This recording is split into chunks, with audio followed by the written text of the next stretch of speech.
Assalamualaikum warahmatullahi wabarakatuh. Halo teman-teman, di sini kami dari kelompok 13 akan menyampaikan materi yaitu media pembelajaran PKN di SD atau MI. Dengan mata kuliah pengembangan materi pendidikan kewarganegaraan yang diampu oleh Ibu Maha Lastasa Buju Basaf Pipana MPD. Nah, di sini kami beranggotakan yaitu saya sendiri Siti Nurhalija dengan NIM 1211079 dan teman saya yaitu Maila Dafa Gaisani dengan NIM 119101994. Nah, di sini langsung saja ke materi yang pertama yaitu yang akan disampaikan oleh Maila Dafa Gaisani. Baiklah, untuk pembahasan yang pertama yaitu mengenai pengertian media pembelajaran. Istilah media berasal dari bahasa Latin yang merupakan bentuk jamak dari medium. Secara harfiah berarti perantara atau pengantar. Pengertian umumnya adalah segala sesuatu yang dapat menyalurkan informasi dari sumber informasi kepada penerima informasi.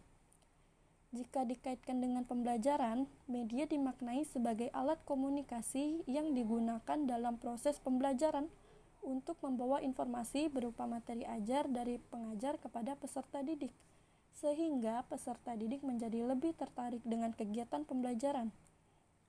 Jadi, dari uraian di atas, dapat kita simpulkan bahwa media pembelajaran adalah segala sesuatu yang dapat digunakan untuk memberikan rangsangan, sehingga terjadi interaksi belajar-mengajar untuk mencapai tujuan pembelajaran tertentu, mulai yang sederhana sampai yang paling kompleks. Pembahasan yang selanjutnya yaitu peranan media pembelajaran. Peran media di dalam kegiatan pembelajaran akan saya jabarkan sebagai berikut. Yang pertama yaitu penyajian materi ajar menjadi lebih standar. Yang kedua, penyusunan media yang terencana dan terstruktur dengan baik membantu pengajar atau guru untuk menyampaikan materi dengan kualitas dan kuantitas yang sama dari satu kelas ke kelas yang lain. Yang ketiga yaitu kegiatan pembelajaran menjadi lebih menarik. Yang keempat, kegiatan belajar dapat menjadi lebih interaktif. Yang kelima, materi pembelajaran dapat dirancang, baik dari sisi perorganisasian materi maupun cara penyajiannya yang melibatkan peserta didik, sehingga peserta didik menjadi lebih aktif di dalam kelas. Yang keenam, media dapat mempersingkat penyajian materi pembelajaran yang kompleks, misalnya dengan bantuan video. Dengan demikian, informasi dapat disampaikan secara menyeluruh dan sistematis kepada peserta didik. Yang ketujuh yaitu kualitas belajar siswa dapat ditingkatkan.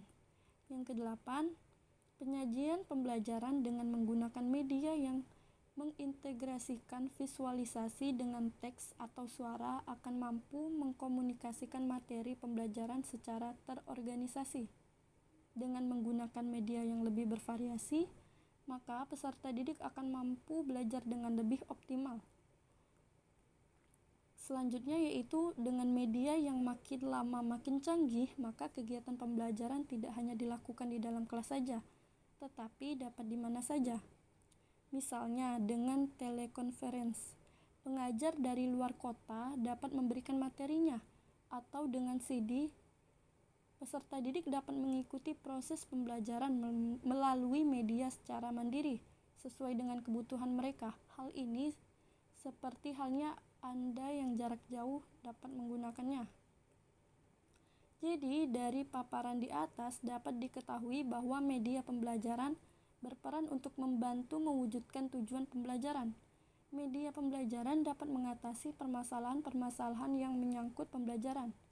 Hal ini sejalan dengan pernyataan Nana Sujana bahwa media pembelajaran berperan untuk mengatasi kesulitan proses pembelajaran. Pembahasan yang ketiga yaitu manfaat media pembelajaran. Secara umum, manfaat media dalam pembelajaran adalah memperlancar interaksi pendidik dan peserta didik dengan maksud untuk membantu peserta didik belajar secara optimal. Namun demikian, secara khusus, manfaat media pembelajaran seperti dikemukakan oleh Kemp dan Dayton pada tahun 1985 yaitu yang pertama, penyampaian materi pembelajaran dapat diseragamkan. Yang kedua, guru mungkin mempunyai penafsiran yang beraneka ragam. Sesuatu hal melalui media, penafsiran yang beraneka ini dapat direduksi sehingga materi tersampaikan secara seragam. Yang ketiga, proses pembelajaran menjadi lebih menarik. Keempat, media dapat menyampaikan informasi yang dapat didengar, seperti audio, dan dapat dilihat atau visualisasi, sehingga dapat mendeskripsikan prinsip, konsep, proses, maupun prosedur yang bersifat abstrak dan tidak lengkap menjadi lebih jelas dan lengkap. Yang kelima, proses pembelajaran menjadi lebih interaktif. Yang keenam, jumlah waktu belajar dapat dikurangi. Yang ketujuh, kualitas belajar dapat lebih ditingkatkan. Yang kedelapan, penggunaan media tidak hanya membuat proses pembelajaran lebih efisien, tetapi juga membantu siswa atau peserta didik menyerap materi ajar secara lebih mendalam dan utuh. Dan yang terakhir yaitu media pembelajaran dapat dirancang sedemikian rupa sehingga peserta didik dapat belajar di mana saja dan kapan saja mereka mau, tanpa bergantung pada keberadaan pendidik atau guru. Selanjutnya yaitu jenis-jenis media pembelajaran. Yang pertama berdasarkan jenisnya yaitu media auditif, media visual, media audiovisual. Yang kedua media proyeksikan. Yang ketiga media audio. Yang keempat media video. Yang kelima media berbasis komputer. Nah, yang pertama yaitu berdasarkan jenisnya yaitu media auditif, media visual, dan media audiovisual. Media auditif adalah media yang hanya mengandalkan kemampuan suara saja. Contohnya seperti recorder dan radio. Media visual adalah media yang hanya mengandalkan indera penglihatan saja. Contohnya yaitu gambar, foto, atau benda-benda yang tidak bersuara. Sedangkan media audiovisual adalah media yang mempunyai unsur suara dan unsur gambar. Contohnya yaitu televisi, video, film, atau demonstrasi langsung. Yang kedua, media yang diproyeksikan, yaitu media yang termasuk sebagai media yang diproyeksikan adalah overhead, transparasi OHT, dan slide OHT merupakan yang paling banyak digunakan karena relatif mudah dalam penyediaan materinya, karena hanya dibutuhkan bahan transparasi dan alat tulis. Yang ketiga yaitu media audio. Media audio merupakan media yang fleksibel, bentuknya yang mudah dibawa dan praktis, yang termasuk jenis ini antara lain yaitu tape kompo dan pengeras suara. Menurut Rountree, penggunaan media dapat dibedakan menjadi 3, yaitu media audio. Media audio yang dipakai hanya untuk mendengarkan, misalnya tape kompo, dan berdiri sendiri tanpa ada fasilitas yang lain. Yang kedua yaitu media audiovisual. Nah, di media audiovisual ini dapat digunakan untuk mendengar dan melihat, sering dikenal dengan istilah active audiovisual. Alat ini digunakan untuk mendengar dan melihat. Yang ketiga yaitu media audiovisual. Pada media ini apa yang didengar, dilihat berkaitan satu sama lain dan saling memperkuat atau lebih dikenal dengan sebutan terintegrasi. Yang ketiga yaitu media video. Media video dapat digunakan sebagai alat bantu mengajar pada berbagai bidang studi. Hal ini disebabkan oleh kemampuan video untuk memanipulasi kondisi ruang dan waktu sehingga peserta didik atau siswa dapat diajak untuk melihat objek yang sangat kecil maupun objek yang sangat besar. Dan yang terakhir yaitu media berbasis komputer. Media berbasis komputer ini dapat dimanfaatkan untuk meningkatkan efektivitas proses pembelajaran sangat tinggi. Hal ini antara lain dikarenakan terjadi interaksi langsung siswa dengan materi pembelajaran. Media komputer juga dapat menampilkan unsur audiovisual yang bermanfaat untuk meningkatkan minat belajar siswa atau yang dikenal dengan program multimedia. Media pembelajaran PKN.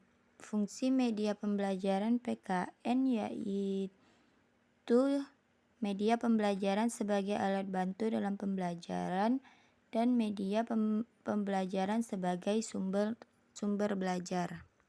Prinsip pemilihan dan penggunaan media PKN menurut Sujana: 1. Menentukan jenis media dengan tepat. 2. Menetapkan atau memperhitungkan subjek dengan tepat. Yang ketiga, menyajikan media dengan tepat.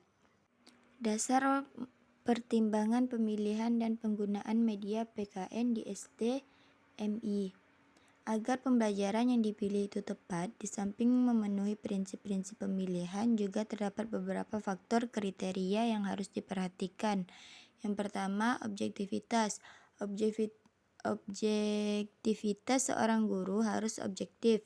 Artinya, guru tidak boleh memilih suatu media berdasarkan kesenangan pribadi. Yang kedua, program pembelajaran. Penyampaian harus sesuai dengan kurikulum yang berlaku, baik isi, struktur, dan lainnya. Yang ketiga, sasaran program. Pada tingkat tertentu dan dalam kondisi tertentu, siswa mempunyai kemampuan tertentu pula, baik cara berpikir, daya imajinasi, kebutuhan maupun daya tahan siswa dalam belajarnya. Yang keempat, kualitas teknik. Dari segi teknik, media pembelajaran yang akan digunakan perlu diperhatikan apakah sudah memenuhi syarat atau belum. Dan yang terakhir yaitu keefektifan dan keefisiensi penggunaan. Keefektifan yang dimaksud di sini berkenaan dengan hasil yang dicapai, sedangkan efisiensi yang dimaksud di sini berkenaan dengan proses pencapaian hasil tersebut. Selanjutnya yaitu rancangan media pembelajaran PKN di SD atau MI. Mata pelajaran PKN mempunyai misi membina nilai, moral, dan norma secara utuh, bulat, dan berkesinambungan. Untuk mencapai sasaran dan target tersebut, dalam pelaksanaan pembelajaran diperlukan penataan alat, bahan, dan sumber belajar agar dapat lebih mudah digunakan. Nah, di sini ada beberapa rancangan media yang dapat dipertimbangkan, yaitu yang pertama, rancangan media audio dalam pembelajaran PKN DMI berfungsi sebagai yang pertama, untuk meningkatkan kemampuan siswa dalam berkomunikasi dengan suara sekaligus melatih keterampilan mendengarkan maupun menyimak. Yang kedua, mengembangkan imajinasi siswa terhadap apa yang didengarkan, baik melalui guru maupun media tape recorder. Yang terakhir, memantapkan bagian-bagian yang dianggap penting dari materi ajar yang disampaikan. Yang kedua, rancangan media gambar atau foto dalam pembelajaran PKN di STMI. Media ini sangat sesuai digunakan di MI, terutama di kelas awal. Hal itu disebabkan media ini sangat bermanfaat untuk mengkonkretkan hal-hal yang bersifat abstrak dalam bentuk foto atau gambar yang bisa menggambarkan perilaku yang baik dan yang kurang baik. Sebagai sarana pembentukan moral anak, media gambar berfungsi sebagai mengkonkretkan hal-hal yang bersifat abstrak, mendekatkan dengan objek yang sebenarnya, melatih siswa berpikir konkret, dan memperjelas suatu masalah. Dan yang ketiga yaitu rancangan media overhead proyektor dalam pembelajaran PKN di STMI. Fungsi media overhead proyektor yaitu meningkatkan daya tarik dan motivasi siswa untuk belajar, mempermudah guru untuk menyiapkan materi pembelajaran, dan yang terakhir memperjelas tayangan materi pembelajaran sehingga perhatian siswa terhadap materi yang diberikan guru akan lebih besar. Baiklah, sekian dari kami untuk penyampaian materinya. Kurang dan lebihnya mohon maaf. Saya akhiri, wabillahi taufik wal hidayah. Wassalamualaikum warahmatullahi wabarakatuh.